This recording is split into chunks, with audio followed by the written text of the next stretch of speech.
E Cai na Roda vem com mais uma edição. Hoje a nossa convidada é Isaf Carrave.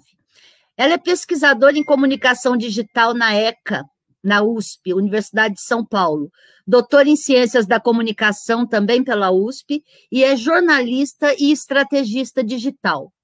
Isaf, agradecemos muito sua presença aqui hoje no Cai na Roda. Você vai ser entrevistada por nossas jornalistas do GGN, Cíntia Alves, Duda Cambraia, Tatiane Correia e Patrícia Faerma, e eu, Lourdes Nassif. Vamos começar a nossa roda.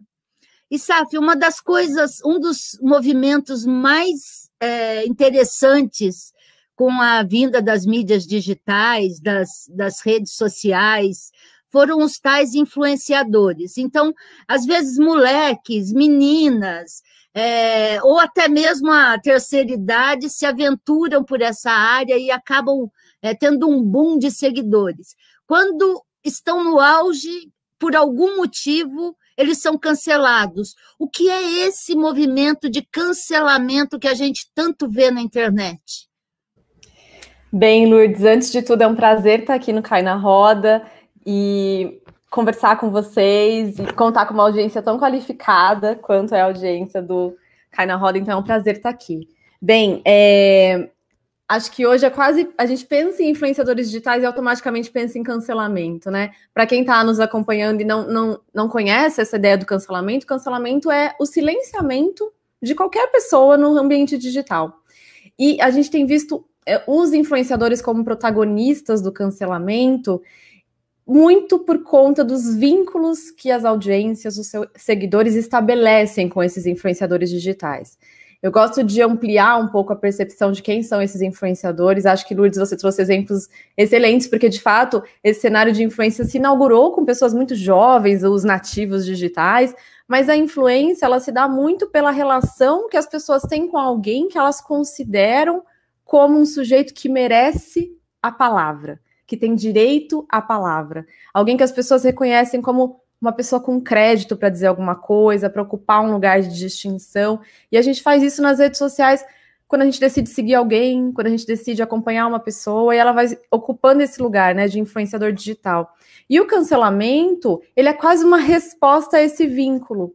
Porque à medida em que a gente reconhece alguém como uma pessoa que merece um espaço de destaque, quando essa pessoa comete um vacilo, um erro, diz alguma coisa equivocada, a nossa resposta é tirá-la desse lugar de destaque, de prestígio, de distinção.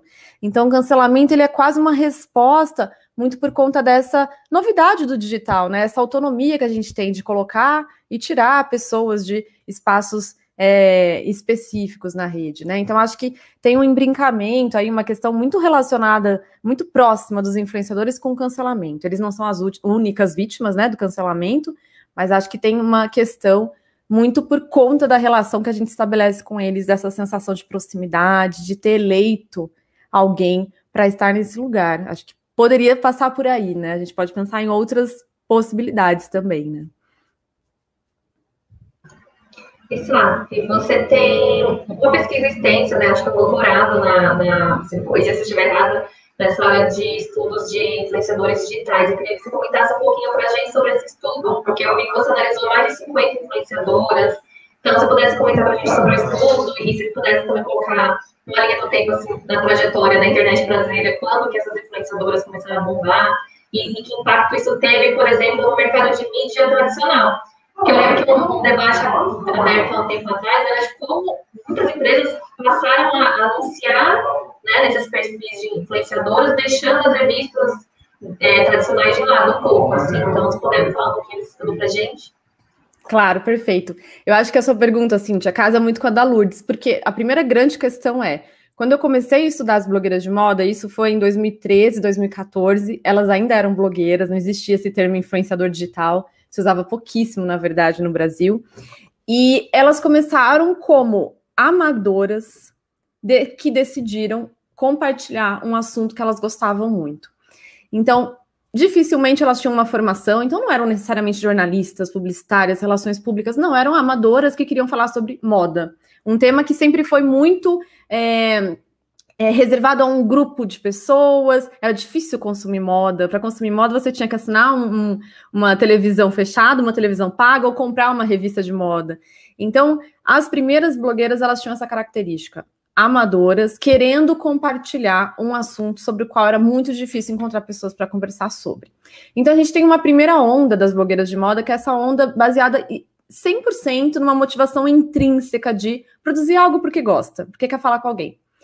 Hoje a gente tem um cenário completamente diferente, né? A gente dificilmente vai encontrar influenciadores que começam a produzir conteúdo nas redes sociais por motivação intrínseca. A motivação é sempre extrínseca, exterior, né? A remuneração, são os seguidores, não tem mais a ver com aquilo que, eu amo falar disso. Esse discurso existe, mas a gente sabe que ele não é o que pauta, né? Esse início. Então tem esse primeiro momento das blogueiras de moda. E eu gosto de pensar também, e por isso a sua pergunta casa muito com a pergunta da Lourdes, que é por que elas se tornaram atores, agentes importantes na mídia. Porque elas passaram por um processo de legitimação. Quando a gente pensa, por exemplo, num jornalista, o jornalista, ele geralmente, quando ele fala alguma coisa, quando ele opina sobre algo, a gente cede a ele esse direito da palavra, que eu disse anteriormente, porque ele tem um crédito institucional, ele tem uma formação, ele trabalha em um jornal, em uma emissora, então a gente reconhece essa pessoa como alguém que tem representatividade para falar sobre isso. Agora vamos pensar nas blogueiras de moda. Elas não tinham formação em moda, elas não eram jornalistas, elas não tinham nenhum crédito para falar sobre aquilo, mas elas foram reconhecidas como formadoras de opinião. Aquele velho líder de opinião, que se falava muito sobre isso nos anos 40, o líder de opinião como alguém que traduz a mídia, como alguém que explica questões políticas para um grupo social específico. As blogueiras tinham essa função. Por mais que muita gente pense a moda como uma temática fútil e menor, elas tinham uma função de democratizar a moda, de traduzir a moda, de explicar. E atuando como esse formador de opinião que a gente tem na política, que a gente tem na economia, que a gente tem em vários segmentos, né? Então, elas conseguiram conquistar esse espaço e foram legitimadas pelos seus leitores durante o blog por serem reconhecidas como formadoras de opinião. Depois, elas passaram por outro processo de legitimação, que foi da mídia. Quando você fala como que é essa relação da mídia, por muito tempo a mídia rechaçou as blogueiras de moda, porque elas pareciam uma ameaça. Na verdade, elas ameaçavam o que a gente chama de paradigma da expertise. Elas colocavam em xeque uma expertise própria do jornalismo, que tem a ver com quem pode falar sobre um assunto precisa ter uma credencial. Elas não tinham, e elas estavam ali escrevendo sobre o assunto, indo a desfiles, disputando com o jornalismo um espaço muito precioso. Mas depois elas passaram a ser também reconhecidas pela mídia tradicional, portanto foram legitimadas pela mídia e finalmente pelo mercado. Então a gente tem esse triplo processo de legitimação dos públicos, dos leitores, da mídia e das marcas. E é aí que a gente começa a entender esse cenário dos influenciadores digitais. Qualquer tipo de influenciador, de qualquer segmento, vai passar por diferentes processos de legitimação. Cada um deles vão sendo reconhecidos por atributos específicos, mas todos precisam passar por essa validação para, de fato, serem considerados alguém influente, né? Que é a grande questão. Então, a gente tinha no começo esse rechaço da mídia, mas hoje a gente tem um momento de aceitação e de reconhecimento que influenciadores são influenciadores, jornalistas são jornalistas, cada um desses agentes vai ocupar espaços muito distintos na mídia, né? Isaf, você... desculpa, Tati. Pode falar, Tati. Tá bom. Você mencionou sobre esse crédito institucional, né, dos influenciadores e usou como exemplo a questão das influenciadoras da moda. Eu quero trazer um pouco, então, o tema dos influenciadores para a política. Durante essa semana, a gente teve a participação do ex-chefe da SECOM na CPI da Covid, né, o Fábio Van Garten. E ele informou que o pagamento a influenciadores digitais era parte da estratégia do governo Bolsonaro. Inclusive, tem uma reportagem da agência pública que foi publicada em março, né, nos últimos dias de março, que mostrou que esses influenciadores digitais receberam 1,3 milhão de reais do governo somente para ações relacionadas à Covid-19, mas principalmente para o tratamento, para disseminar informações de tratamento precoce contra a Covid-19, ou seja, a gente está falando, né, de usar a estratégia de influenciadores digitais para convencer a população a tratamentos que não são comprovados pela ciência, como, por exemplo, a cloroquina, etc. E, ao mesmo tempo, o Van Garten, que ele era ex-chefe da SECOM, ele falou também que não saiu do bolso da Secretaria de Comunicação nenhum investimento direto a sites, por exemplo. Então, eu pergunto, quais são os limites da comunicação digital dentro de um governo, né? E como entra esse quesito dos recursos públicos investidos em influenciadores digitais para fazer, aí, neste caso, o exemplo que a gente tem aqui, de quase que uma anticampanha de combate à Covid-19. Bem, Patrícia, eu vou responder a sua pergunta. Antes, vou passar por uma definição da atuação possível dos influenciadores. A gente pode encarar a atuação dos influenciadores digitais a partir de duas perspectivas que caminham juntas, na verdade, né? Os influenciadores têm a potência de amplificar discursos e, ao mesmo tempo, de suprimir discursos. Isso quer dizer que a gente pode ter um influenciador amplificando o discurso de uma marca, que é o comum, né? A gente sempre pensa em influenciador e pensa em consumo material, de bens, de produtos. Então, eles têm esse poder de amplificar discursos. Mas ele também pode, por exemplo, amplificar um discurso pró-vacinação, né? Estimulando a vacinação, que a gente tem visto aí um momento polarizado até para pensar a vacinação no país. Então, eles podem amplificar esse discurso. Ao mesmo tempo, eles podem amplificar um discurso anti-vacina, um discurso terraplanista, e podem suprimir outros, né? Então, quando o influenciador amplifica um discurso anti-vacina, automaticamente ele suprime um discurso científico. Então, os influenciadores têm esse papel de amplificar ou suprimir algumas discussões. Então, esse é um ponto. No começo da vacinação na Indonésia, os influenciadores digitais foram um dos primeiros a serem vacinados. E uma repercussão gigantesca começou a surgir por conta disso, porque se questionou por que é que os influenciadores vão furar a fila da vacinação. Um jovem de 20 anos vai lá furar a fila. E o discurso na época dos secretários de saúde era justamente: a gente precisa de alguém para amplificar essa discussão. Então, eu acho que a gente pode olhar por uma perspectiva muito interessante, positiva, né, encarando influenciadores como formadores de opinião. Do outro lado, a gente tem uma questão complexa, que é a falta de regulamentação do mercado. O mercado de influenciadores digitais, e aí, por exemplo, diferentemente do jornalismo, vamos trazer o jornalismo de novo, que a gente conhece os preceitos éticos da prática, competências, habilidades profissionais específicas que a gente reconhece e que são compartilhadas, os influenciadores não têm isso ainda. E não tem também um órgão que seja capaz de regulamentar algumas práticas.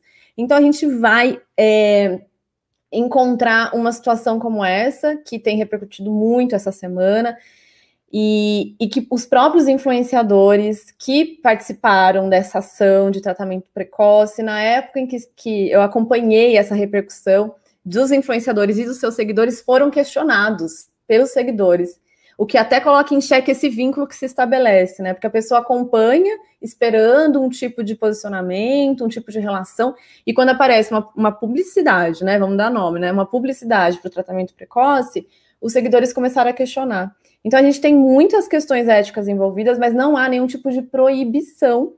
Afinal de contas, se a gente for pensar, o influenciador, ele ainda está naquele lugar muito confuso que é um sujeito normal, falando sobre o que ele quiser nas redes sociais, e ele ainda pode usar, a favor do que ele está lá proferindo, o discurso da liberdade de expressão, que é uma seara complexa no digital, né? Então, não estou te dando uma resposta, né, do que está certo e do que não está, porque a gente não tem isso no mercado. Não há, de fato, qualquer tipo de discussão ética em relação a isso, né? Então, e a gente não pode perder de vista também o fator da pessoalidade no trabalho dos influenciadores digitais, que é muito decisivo, é muito imperativo. Os influenciadores, eles atuam por meio da sua autenticidade, da pessoalidade, da construção de laços íntimos. Isso tudo também vai tirando, quando a gente pensa em intimidade, autenticidade, a gente não está pensando em profissionalismo, em questões éticas, estamos em lugares muito diferentes. Então, a gente está num momento muito difícil para se pensar esse trabalho com influenciadores digitais. E à medida em que essas questões vão aparecendo, a gente também vai pensando, a gente, mercado, né, de comunicação digital, de marketing digital, 2022, por exemplo, como é que vai ser? É permitido trabalhar com influenciadores digitais? Não é permitido? Então, são coisas para a gente pensar, de fato, coisas para a gente pensar. Saf, no caso, eu tenho dois questionamentos. Primeiro, quando foi o ponto de virada para os influenciadores digitais ganharem a relevância que a gente tem visto atualmente? E no segundo ponto, você acredita que os influenciadores atualmente tenham o papel que a imprensa tinha algo nos anos 80, nos anos 90, tomando por base a imprensa feminina? Blogueiras de moda, blogueiras de maquiagem, blogueiras de cabelo, por exemplo. A força que elas têm atualmente pode ser comparada ao que a gente via com as editorias de beleza, com as editorias de moda da imprensa feminina, e isso também se aplica na idealização de imagem? Como que você vê esse cenário? Bem, é ótima essa pergunta, Tatiane, dá pra gente falar muitas coisas sobre isso. A primeira questão, né, quando é que tem essa virada? Os influenciadores, eu costumo fazer uma linha do tempo, inclusive a Cíntia tinha perguntado sobre isso. Os primeiros blogueiros surgem nos anos 90, então em 97 a gente já tem blogueiros de todos os segmentos possíveis blogando, né, então falando de economia, de política, mais usualmente economia e política, muitos jornalistas. Então os anos 90 eles são, assim, um período muito fértil para os blogueiros, muito por conta do surgimento do Blogger, do Blogspot, de todas essas ferramentas. Depois a gente observa uma mudança do blogueiro para o vlogueiro, e isso 2011, mais ou menos, que é uma saída do texto para o vídeo, e de novo, por conta das novas redes que vão surgindo e que facilitam esse tipo de produção de conteúdo. E o termo influenciador digital, ele começa a entrar no Brasil em 2014 e 2015. É super recente, se a gente for pensar, né? E é um termo que surge porque parece que ele dá conta de todos os tipos de produção dos influenciadores. Então, quando a gente pensa, por exemplo, um blogueiro de política que passa a fazer vídeos no YouTube, como é que a gente vai continuar chamando aquela pessoa de blogueiro, se ela está produzindo vídeo, se ela às vezes nem tem mais blog? Então parece que esse termo influenciador digital resolveu um pouco essa questão multiplataforma, né, de produção de conteúdo em vários espaços diferentes. Hoje os influenciadores reivindicam um novo termo, que é o criador de conteúdo, produtor de conteúdo. Eu sou bastante crítica em relação a esse termo influenciador digital, a gente pode falar disso depois, porque eu acho que ele mais atrapalha do que de fato ajuda, ele esvazia um pouco essa discussão do que é ser influente e serve muito ao mercado, no sentido de como se o influenciador só tivesse impacto na compra, ele só influencia a comprar, e não é só isso, né? Ele coloca pautas em discussão, ele tem outras funções aí.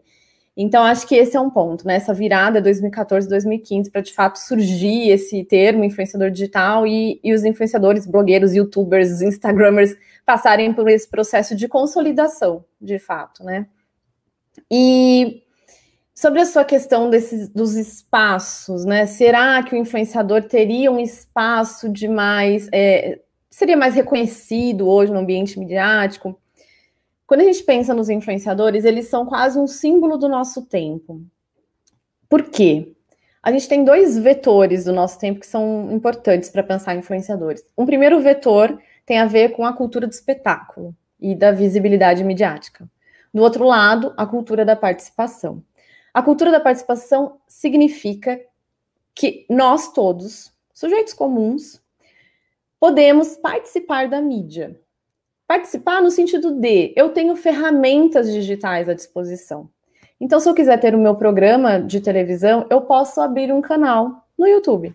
Se eu quiser ser apresentador, locutor numa emissora de rádio, eu posso começar o meu podcast. Então, eu tenho ferramentas de produção e ferramentas de distribuição à minha disposição.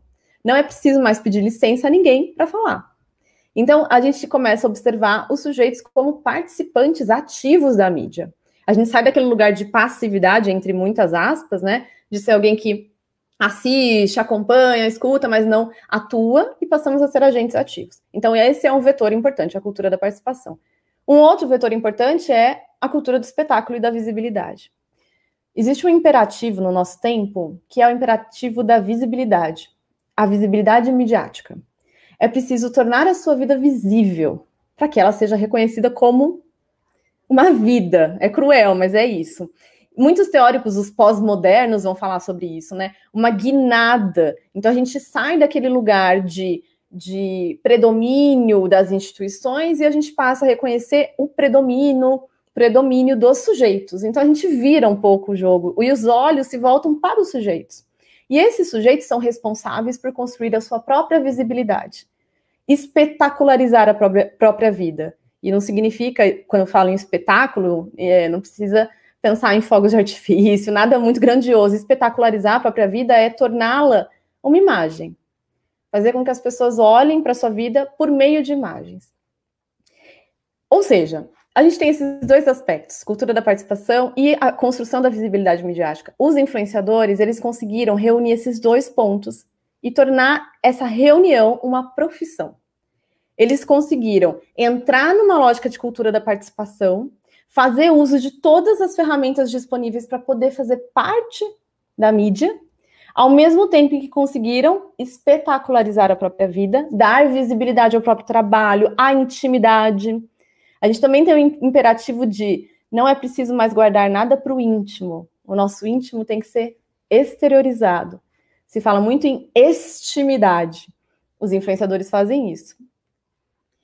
Quando eu penso nisso, e isso significa o espírito do nosso tempo, essa é a tradução do espírito do nosso tempo, e do outro lado eu olho, por exemplo, para a mídia tradicional, olhar para esses dois polos tão distintos é reconhecer que, de um lado, os influenciadores conseguem fazer uso desses aspectos valorizados hoje, e do outro lado, a mídia vai se organizando para corresponder a essas expectativas.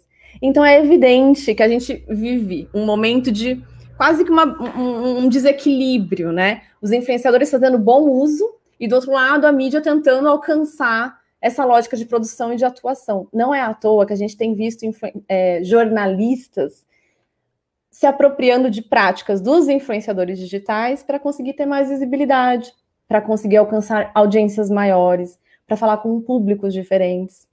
Eu fui professora da graduação de jornalismo e os alunos me questionavam muito: professora, eu vou ter que fazer vídeos da minha vida para as pessoas lerem os meus textos?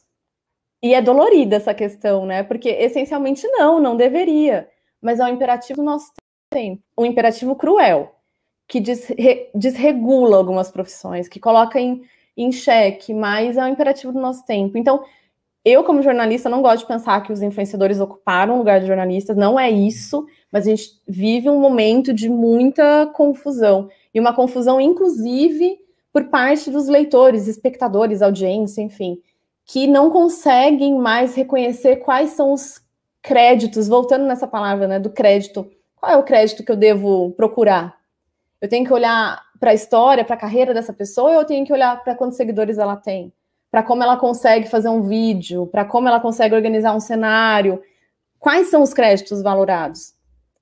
Esse é um grande tensionamento do nosso tempo, né? Quais são os créditos que a gente precisa procurar, olhar e aceitá-los, né, como imprescindíveis? Então, acho que é um pouco por aí, assim.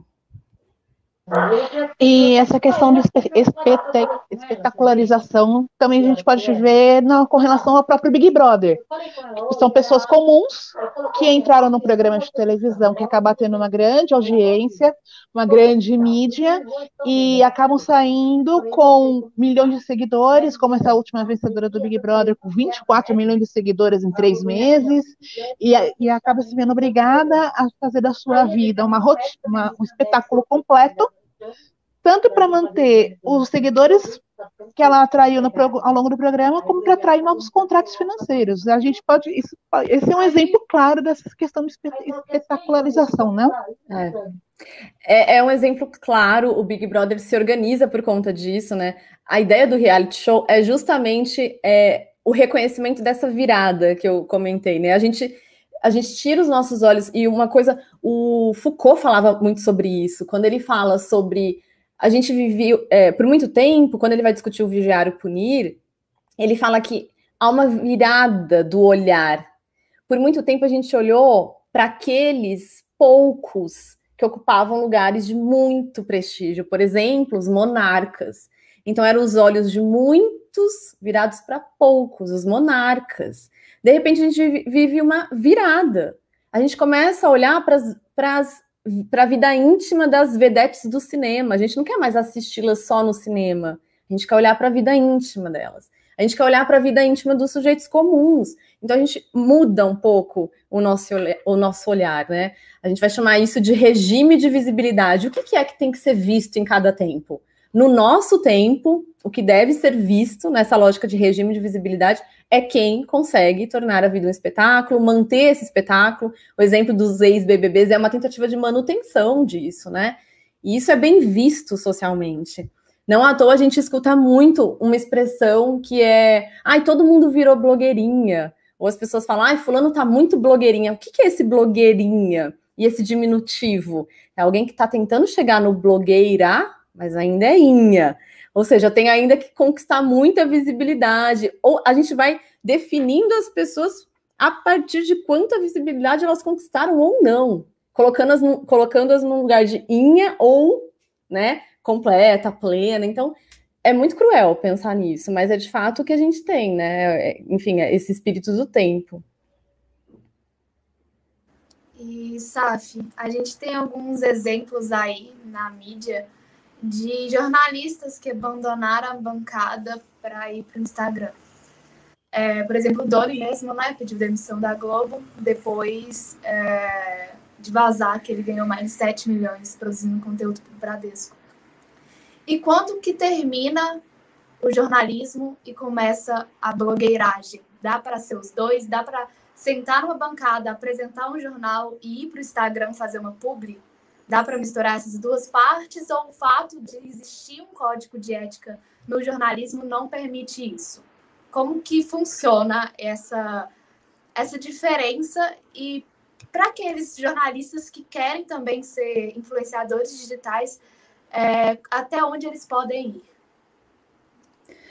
Duda, eu sou muito... Achei legal você trazer essa questão, porque ela nos permite pensar nesse termo influenciador.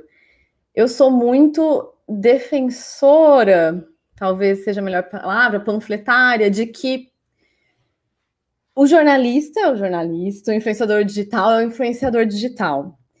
Mas isso não significa dizer que o jornalista não é influente, porque somos todos influentes em alguma medida. Quando a gente pensa no jornalista, por que ele é influente? A influência tem a ver com reconhecer no outro algo que o diferencia dos demais. Isso significa que cada grupo social vai ter alguém influente, vai ter um grande influenciador. A gente não precisa ir longe, a gente pode pensar nas nossas famílias. Dentro da nossa família tem alguém que é muito influente.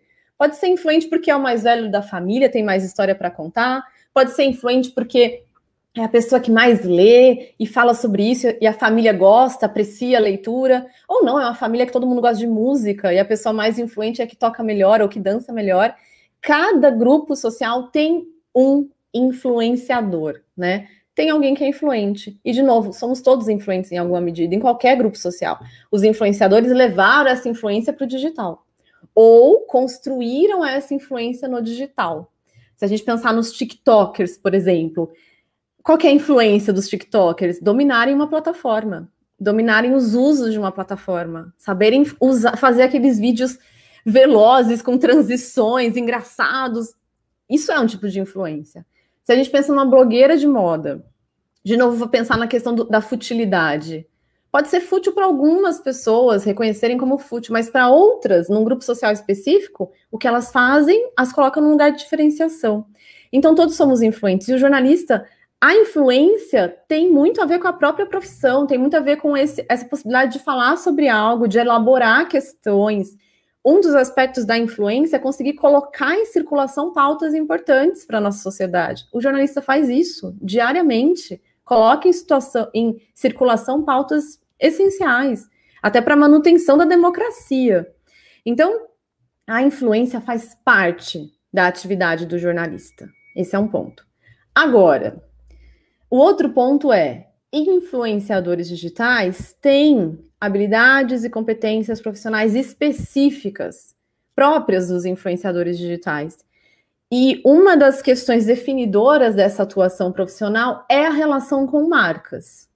As marcas, quando elas entram no campo dos blogueiros, elas trazem uma novidade, que é a institucionalização. É algo que eu discuto, inclusive, no meu livro, que foi originário da minha tese de doutorado, de blogueira influenciadora, e eu defino uma etapa profissional chamada etapa de institucionalização, que é justamente quando as marcas entram nos blogs e começam a fazer as parcerias comerciais, os publis. Quando as marcas chegam, elas institucionalizam aquele trabalho. Elas tiram as blogueiras do amadorismo e colocam numa padronização, instrumentalizam essas blogueiras, oferecem a elas algumas competências e habilidades profissionais. Então, esse fator é decisivo. É por conta disso que a gente tem esse cenário dos influenciadores digitais. É por conta disso que a gente tem esse modelo de negócio. Veja, o modelo de negócio dos influenciadores depende muito da atuação das marcas, da parceria com as marcas. E só da gente falar sobre isso, a gente já começa a questionar, mas o jornalismo não trabalha desse jeito, né? Então, o modelo de negócio do jornalismo depende também da entrada de marcas, no sentido de anúncio, publicidade, mas é diferente do próprio sujeito, jornalista, falar pela marca. Um conteúdo inteiro ser definido pelo discurso de uma marca, completamente atravessado. Então, acho que são questões para a gente pensar. Não acho que uma coisa inviabilize a outra. Eu acho que está tudo certo. Se um influenciador, se um jornalista tiver no espaço do Instagram dele, do YouTube, a entrada de marcas, parcerias comerciais, eu acho que é até legal a gente pensar o jornalista como um inovador no sentido de criar novas formas de atuação nesse espaço, né? Eu acho que o digital permite pensar em diversas maneiras de apropriação, que não só a do influenciador digital, outras formas, né? Por isso que eu não gosto desse termo. Eu acho que a gente tem que pensar que o digital está aí para todos nós atuarmos de formas muito diferentes. Não precisa ser uma atuação como a dos influenciadores. Eu posso ser um jornalista usando muito bem as redes sociais, me apropriando de algumas práticas dos influenciadores, porque, de novo, eles são um símbolo desse bom uso, mas não preciso necessariamente ser um influenciador digital no sentido de pensar a profissão, né? Então, acho também que é uma seara complexa, tem muita gente falando sobre isso, muitos pesquisadores discutindo essa questão. No Brasil um pouco menos, mas fora do Brasil a gente tem muitas pesquisas sobre isso, pesquisas que derivam do Instajournalism, que é um jornalista no Instagram, porque é, de fato, uma questão aí quente, né? Por exemplo, nos Estados Unidos, essa discussão da entrada da marca no jornalismo não é tão conflituosa quanto aqui no Brasil. Mas acho que é algo para a gente pensar, assim. Pensar em outras formas de atuação, pensar que, eu sou um jornalista que usa bem as redes sociais. Tá ótimo, né? Ou a gente tem visto, por exemplo, profissionais liberais, autônomos, trabalhando muito bem nas redes sociais também. Então, médicos, dentistas, arquitetos, com perfis nas redes sociais, com milhões de seguidores, eles não perdem, né, aquela profissão originária, né? Eles continuam médicos, eles continuam atuando e usando a rede como uma extensão, como uma outra possibilidade, que tem como fim a profissão original, né? Então, ele está lá no Instagram para conseguir mais pacientes, mais clientes. Então, acho que são coisas para a gente pensar, assim, quais são esses lugares possíveis, né? Eu queria aproveitar esse gancho. Pode falar, Lu. O teu microfone está quebrando ainda. Acho que é internet, na verdade. Mas pode falar. Sabe, falando em redes sociais, nós temos um mundinho um exemplo bom que é o Facebook. O Facebook criou um tipo de atuação ali, as pessoas criaram um caça-likes ou um dividir constante da sua vida com outras pessoas. Sem estar ligado à profissão, você tem os que são ligados à profissão, que fazem lá a sua parte, e você tem esses outros que não são ligados a nada. Você vê que é solidão pura. Então, o ativismo digital, ele veio como forma de dar a essas pessoas aquilo que elas mais sentem falta, aquela coisa assim, me vejam, conversem comigo. Então, você tem essa sensação muito forte quando você passeia pelo Facebook, que é um outro lado não é, elas não estão influenciando ninguém, elas estão completando sua vida. Isso aí, esse fenômeno também pode ser visto no Twitter, pode ser visto no... veio para ficar também a nova Curtam Minha Vida, por favor? Veio para ficar também. Eu acho que esse é um aspecto talvez mais... os pesquisadores em comunicação digital, eles se dividem, sendo muito simplista, né, em 2 grupos, os tecno-otimistas e os pessimistas digitais, né? Essa discussão entraria muito nessa vertente dos pessimistas, dos críticos, que vão trazer justamente a discussão da solidão coletiva, até discutir quais os impactos do ativismo digital e se é que há algum tipo de impacto. Mas eu gosto de pensar em 2 questões. A primeira é a ideia de rede social.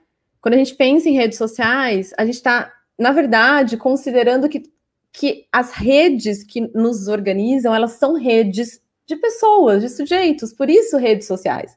O Instagram, o Facebook, o Twitter, eles são redes sociais digitais, eles são o transporte dessa nossa rede social para um outro espaço, né?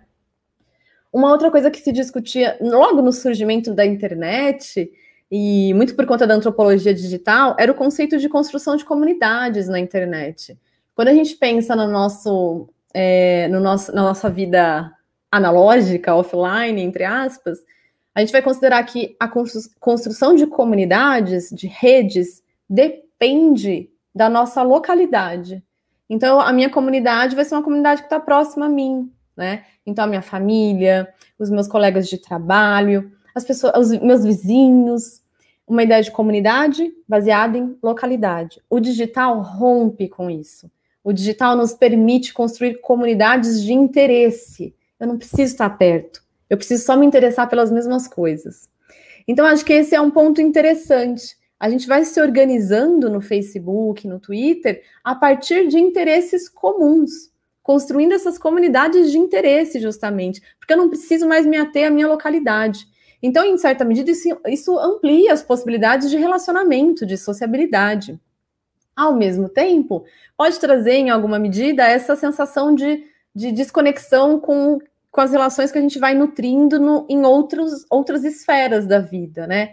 Porque, de fato, as relações que a gente estabelece no digital, elas podem se definir a partir de laços muito fracos ou laços mais fortes. Então, quanto mais seguidores uma pessoa tem, mais fracos são os laços que ela vai estabelecendo. Ou quanto mais aleatória é a conversação, mais fracos são os laços que ela estabelece. Então, isso também coloca em xeque um pouco a relação que a gente tem com o outro, né?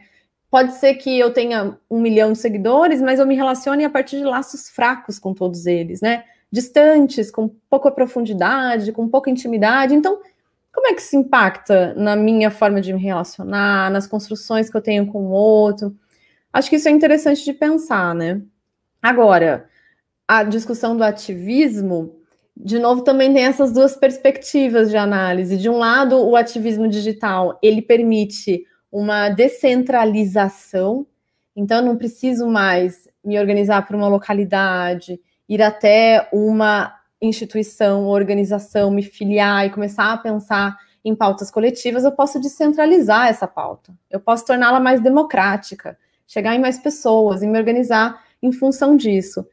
Mas a gente tem percebido que o digital nos permite esse ativismo, mas não nos limita em alguma medida, por conta da lógica algorítmica que está ali, por conta dessa construção de bolhas informativas. A gente tem uma sensação de que muita gente compartilha com os mesmos anseios, as nossas pautas, quando na verdade a gente está se organizando a partir de uma ferramenta, uma plataforma que decidiu como seria mais interessante nos organizar, né, nos colocar em bolhas. Então, acho que a gente tem esses impasses em alguma medida, né? O digital, ele é interessante porque ele permite novas formas de sociabilidade, mas também muda o que a gente entendia por relacionamento, né? E talvez enfraqueça um pouco os nossos laços, de fato. Por isso, essa sensação de que há uma solidão generalizada e as pessoas pedindo like, pedindo interação. Esse pedido também tem a ver com aquela questão que a gente falou de visibilidade, né? Ter muitos likes indica algo, é um símbolo também, né? Indica alguma coisa. Ter poucos indica outra coisa, quando não deveria indicar nada, né? Eu costumo falar que eu já tive turmas na pós-graduação com 8 alunos, com 6 alunos. E eu ia lá todos os dias, dava minha aula tranquila. E aí eu vejo as pessoas dizendo, poxa, eu fiz uma live, só tinha, sei lá, 10 pessoas. Nossa, maior que a minha turma, que eu dei aula um ano inteiro. E a gente perde essa perspectiva, né? São 8 pessoas conversando com você. A gente perde isso de vista, porque a gente muda a nossa chave, né? A gente muda o nosso parâmetro. E, Sá, eu queria temperar, eu tenho algumas perguntas para você, e elas são um pouquinho temperadas sobre política mais nacional. Eu queria entender assim, você como comunicadora, como que você vê a ocupação da internet, né, das redes sociais, por políticos, né? Você citou aí alguns profissionais que não deixam de ser quem são, né, sua profissão, porque estão ocupando o Instagram, o TikTok ou outras plataformas. Você acha que dá mais certo para um político que abandona a sua linguagem mais tradicional, os assuntos sérios, chatos do Congresso, para abraçar uma exposição da sua vida e abraçar essa linguagem mais da juventude, assim, TikToker, nas redes? Quem é que está dando sucesso nas redes sociais, na política, na sua visão? O político faz isso ou teria outra estratégia possível? Também queria ver como você analisa a ocupação da internet pelo Bolsonaro, porque claramente é um grande caso de sucesso o que ele fez para conseguir se eleger sem recursos de campanha, né, e sem o apoio da mídia nacional. Quer dizer, teve apoio mais para reta final, mas enfim, como que você analisa o caso dele? E a gente vê que ele tem uma estratégia de ocupação das redes, porque, por exemplo, toda quinta-feira tem live, né? Os filhos estão na internet o tempo inteiro, eles sabem como publicar, o que falar, o que deixar de falar, quem citar, tudo isso tem estratégia por trás. E, por fim, da minha parte, você falou aí da democracia, e falou de bolhas também. Eu acho que desde a eleição de 2018, 2016 já aconteceu isso lá nos Estados Unidos, e aí trouxeram para cá em 2018. A gente questiona muito se dá para falar que existe democracia com tantas bolhas na internet, porque o que acontece é exatamente isso. A bolha do Bolsonaro está recebendo uma avalanche de informações e acreditando num tipo de verdade que não é exatamente a verdade que sai da bolha do PT, ou na bolha do Ciro Gomes, ou na bolha da Marina, em outras bolhas, ou mesmo comparando bolhas das redes com o que sai na própria mídia, na TV, nos jornais. Parecem realidades paralelas acontecendo ao mesmo tempo, né? E, enfim, tudo isso tem por trás também plataformas como o Facebook, que você falou, que ajuda, os algoritmos ajudam a criar essas bolhas, parece que a intenção é criar essas bolhas. E isso, assim, tem algum impacto, certamente, em como a nação vai andando em função dessas crises que são instauradas na política e, enfim, de maneira geral, com a participação desses atores que estão usufruindo dessas bolhas da melhor maneira possível para eles, né? Então, eu queria que, se você pudesse juntar todas essas questões e falar para a gente como você está vendo esse uso das redes sociais pela política, no geral. Tá. São vários pontos, Cíntia, eu vou tentar amarrá-los. A primeira questão, acho que a gente pode pensar sobre a atuação dos políticos, e claro, não dá para a gente ignorar não só a atuação do Bolsonaro, mas do Trump, por exemplo. E o que eu penso sobre isso, eu acho que eu tenho duas opiniões em relação a esse assunto. A primeira é, o digital, muita gente fala assim, e os influenciadores vieram para ficar, o digital, não tem passo para trás, assim. Influenciadores podem mudar de nome, podem ter outro nome daqui para frente, né? Eu estudei as blogueiras e as blogueiras hoje são influenciadoras, a gente tem os TikTokers, a gente teve os Snapchatters. Eles podem mudar de nome, mas essa realidade é difícil a gente, né, dar um passo para trás, falar assim, não funcionou, vamos começar de novo, né? Então, acho que isso também tem a ver com a atuação dos políticos. Então, pensar também uma forma de se apropriar do digital. Uma vez que a gente tem observado, por exemplo, uma queda na audiência televisiva, então o digital é um espaço interessante para falar com o eleitorado, para falar com cidadãos de forma geral. A gente viu a extrema-direita, por exemplo, ou a nova direita, né, usam essa expressão, se apropriando das redes com muita sagacidade, algo que, por exemplo, a esquerda não conseguiu fazer a tempo, E agora a esquerda também está se mobilizando. A gente viu, por exemplo, a campanha do Boulos, a Prefeitura de São Paulo, como ele fez um uso excelente dos memes, da Twitch, que é uma rede de streaming de jogos.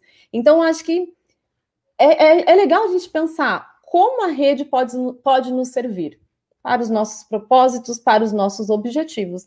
E os objetivos podem ser objetivos de uma campanha eleitoral, podem ser um objetivo de falar com os eleitores ou com os cidadãos, no caso do presidente. Ao mesmo tempo, no caso do presidente também, eu acho que a gente tem uma questão que está muito relacionada à ideologia da direita, que tem a ver com o descredenciamento, a deslegitimação das instituições. Isso faz parte dessa organização ideológica, né, no sentido de tentar descreditar as instituições democráticas, e isso vai passar pela imprensa, pelas universidades, e fazer uso de outras formas que não via essas instituições. Então, quando a gente observa, por exemplo, uma live toda quinta-feira, é uma estratégia excelente, é um jeito de conversar, né, com os brasileiros, dizer o que é que a gente tem, o que tem acontecido, quais são as novas decisões, como é que anda o nosso país. A mesma coisa quando o Trump e o Bolsonaro usam o Twitter, é uma forma de estreitar laços, vínculos, né, e chegar, fazer com que essa circulação chegue de fato. Ao mesmo tempo, é uma forma de não precisar da mídia. Afinal de contas, eu vou dizer tudo aqui, eu não preciso falar com nenhum jornalista. Ao mesmo tempo, é uma forma de dizer, talvez você não precise assistir as nossas televisões institucionais, talvez você não precise acessar o nosso site institucional. Eu, pessoa, figura, né, pensando na questão da pessoalidade, serei o canal de diálogo, de comunicação. Então, aí a gente tem uma questão problemática, né? Porque uma pessoa não pode ser a democracia, né? Uma única pessoa. Então, acho que aí a gente tem uma questão. Agora, então, veja, né? Eu também, de novo, dei uma resposta que vai por dois caminhos. Eu sempre faço isso, na verdade, que eu acho que é munir, né? A gente pensar um pouco nessas questões todas. Sobre os algoritmos e sobre as bolhas, acho que tem 2 pontos para a gente pensar. O primeiro ponto é, de fato, os algoritmos e a organização algorítmica parece nos afastar de discussões mais democráticas. Tem um livro muito legal chamado Filtro Invisível, de um autor chamado Elijah Pariser, que ele é um ativista, é advogado, e ele escreveu sobre como esses filtros, que são de fato invisíveis, nos colocam em bolhas que são muito diferentes, por exemplo, da segmentação da mídia. Porque muita gente fala assim, mas as bolhas sempre existiram. Eu sempre fui leitor da Carta Capital e não da Veja, ou da Piauí e não da Época, enfim. Sempre existiu uma segmentação. Sim, sempre existiu. Mas a segmentação, a gente conseguia reconhecer os limites. Eu ia até uma banca de revista e eu olhava todas as revistas e eu sabia o que eu estava deixando de fora e aquilo que eu escolheria ler. A mesma coisa na televisão.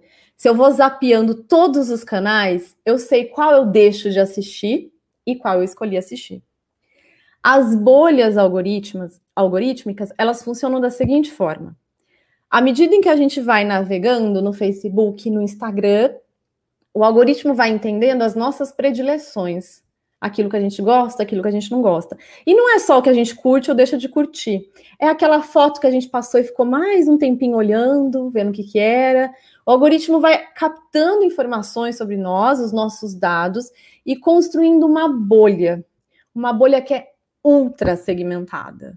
Uma bolha que é feita sob medida para você. E por que as bolhas existem? A gente fala sempre pensando, nossa, é o mal do século. Sim, em alguma medida, mas ela tem uma razão de existir.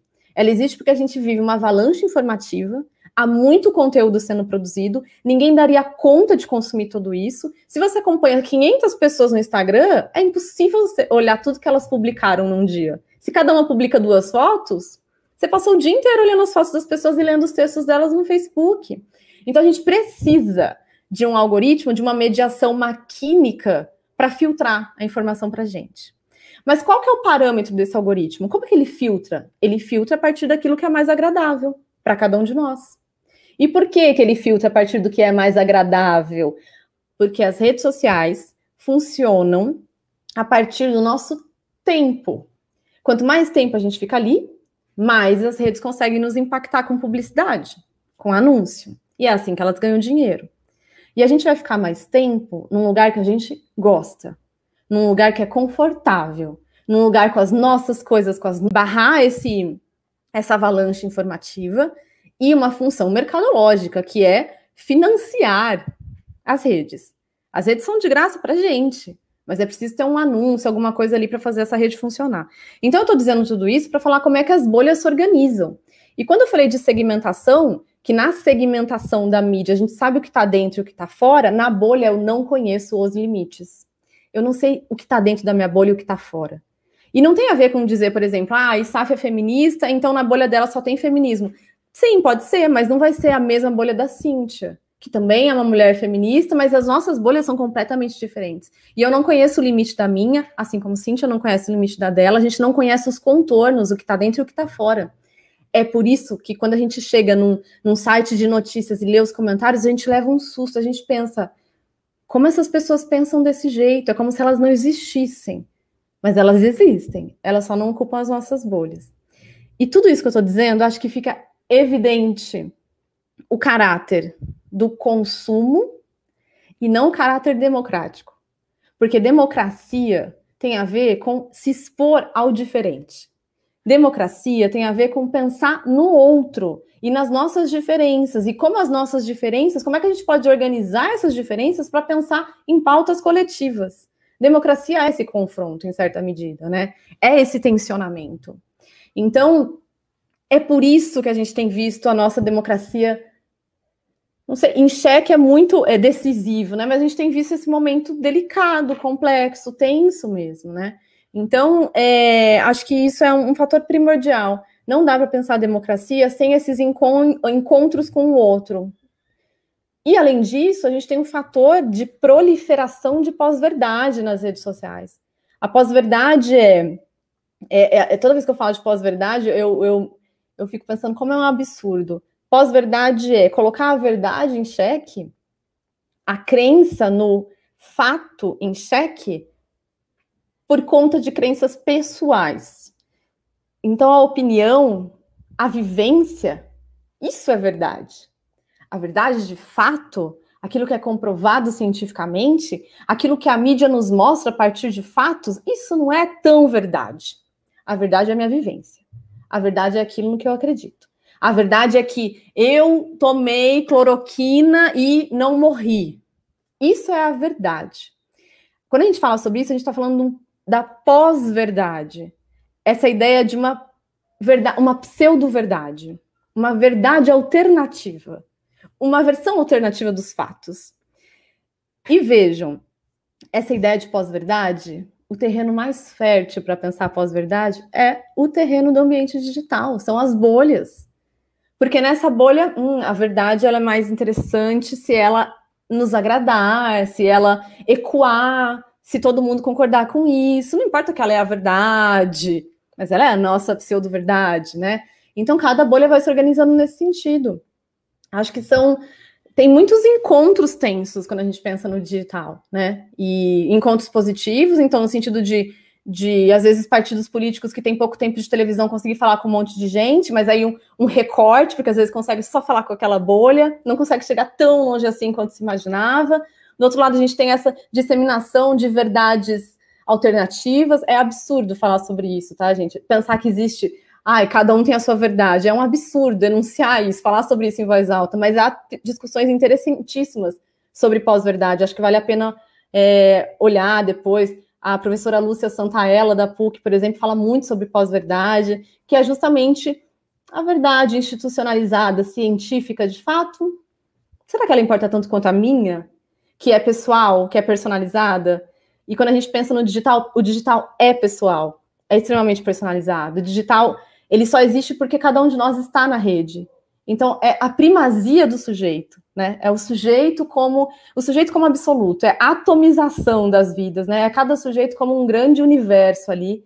Então, é esse universo que importa, claro, né? O que está fora desse universo é só uma conversa, é só algo que aparece no jornal. Então, é isso, assim, é esse cenário que a gente tem. Essa pseudo-verdade que você está descrevendo, parece a gente remete logo para o presidente da República, né? Ele está nessa bolha e ele acredita que não existe nem rejeição e acredita na popularidade máxima dentro dessa bolha dele. E a gente vai inaugurar o pós-desespero, porque está difícil de sair disso, tá difícil. E fazendo um complemento, a gente vê que isso também se repercute nos seguidores dele, porque é uma bolha tão restrita, tão fechada, que a única coisa que eles levam a sério é a informação que circula naquele redor. Qualquer coisa que fale, seja um conflito com esses dados, não é levado a sério. Na verdade, a ideia da bolha tem um conceito muito legal da bolha, que é a câmara de ecos. O que é uma câmara de ecos? Eu vou usar a ideia da Terra plana, porque nos dá... tá entre o engraçado e o problemático, então nos gera um pouco menos aflição. Se uma pessoa diz, a Terra é plana, e posta isso no Facebook, e todo mundo curte e comenta e fala, nossa, é verdade, isso ecoa na bolha. A bolha é uma câmara de ecos. Eu digo, a Terra é plana, isso reverbera, isso ecoa. Isso confirma o que eu acredito. Aquela ideia do viés da confirmação, né?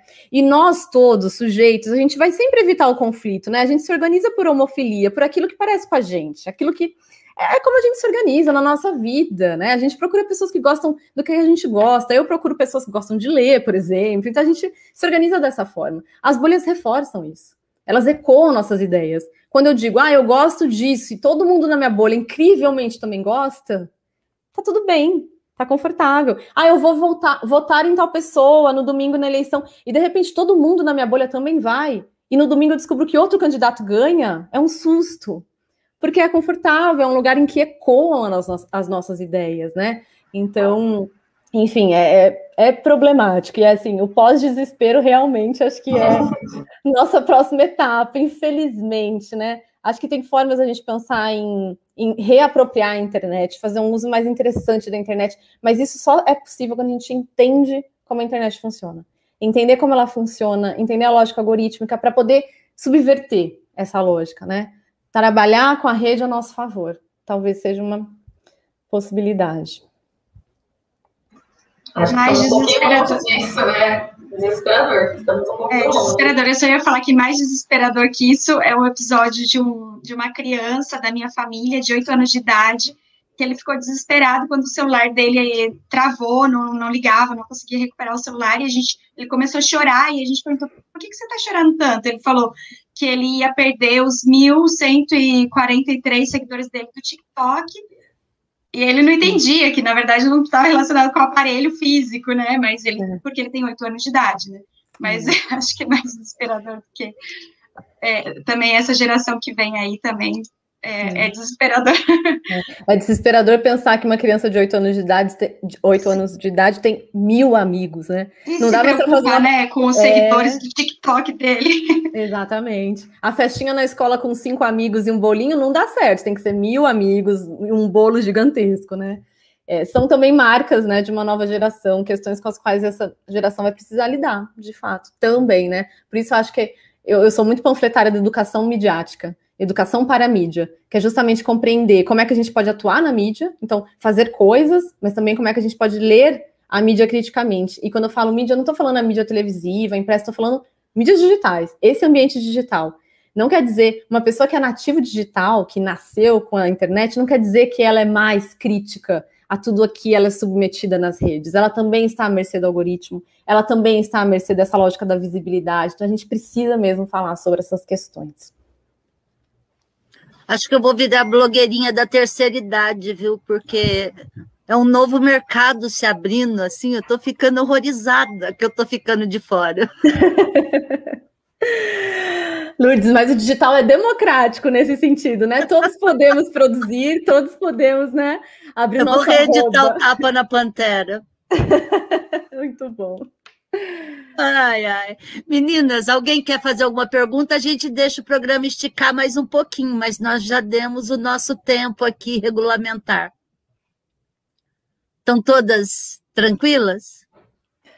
Então, Issaf, eu gostaria demais de agradecer a sua participação no Cai na Roda. Foi uma conversa ótima, já até me deu um novo alento de futuro, eu achei maravilhoso isso.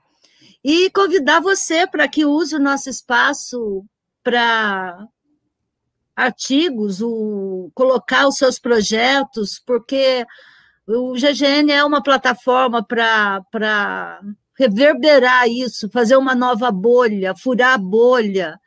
Estamos aí estamos juntos nessa luta aí.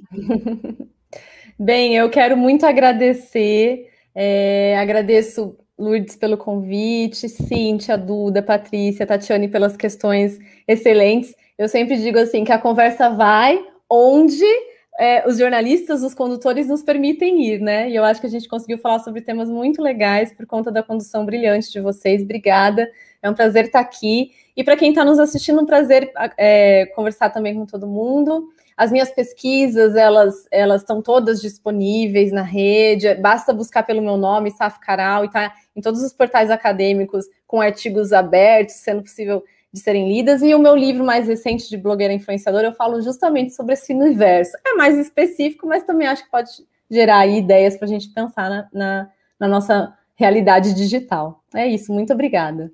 Perfeito, obrigada. Meninas e Saf. Muito obrigada, Saf. Obrigada, gente, foi um prazer, viu? Contem comigo, até mais. Obrigada. Tchau, tchau.